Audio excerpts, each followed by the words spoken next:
being arrived at noon on a Tuesday, descending not in fire or light, but as a smell, a cloying, sweet odor like fruit left to rot in a sunless room. People noticed it first on their tongues, tasting spoiled sugar where there should have been nothing at all. Then they saw it, a hole in the sky that wasn't a hole at all, but a tear frayed at the edges. From it poured something that resembled a being, its body a flowing mess of hands, soft and unformed, like wax melting in reverse. Where its face might have been, there was only an undulating mouth, vast and sighing, as if perpetually disappointed in something it couldn't quite name. The world fell silent as the being began to speak, though no sound was made. Its words carved themselves into the minds of everything that had ears to hear, or hearts to fear. People tried to scream, but the air would not carry their cries. The being drifted lower, its form reshaping itself to something worse, something almost familiar. 100 versions of the same stranger's face blinked in unison across its shifting body. Each one whispered, "It's time to fall apart." And things did. The laws of nature didn't shatter. They simply stopped holding up their end of the bargain. People felt their skin slip from them, politely, painlessly.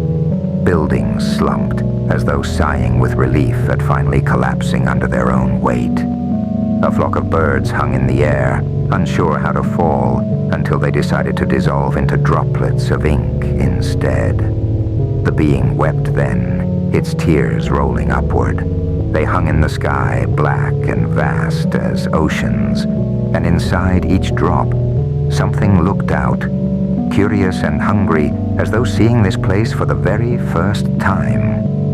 A child, unafraid, approached the being's coiling mass. "Are you a god?" she asked. The many mouths of the being widened into grins that never quite reached their edges. "No, little speck.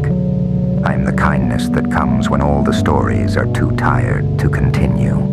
I am the hand that untangles the knot." The child nodded, as though this made perfect sense.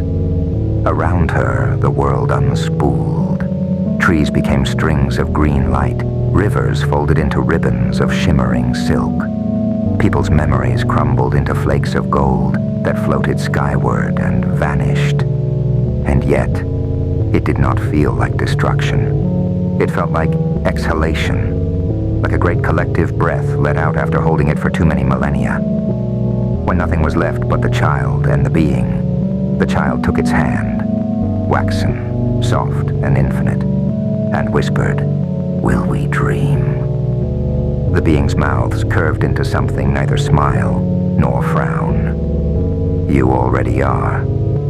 And with that, the tear in the sky closed, sealing silence behind it, as if there had never been a world at all.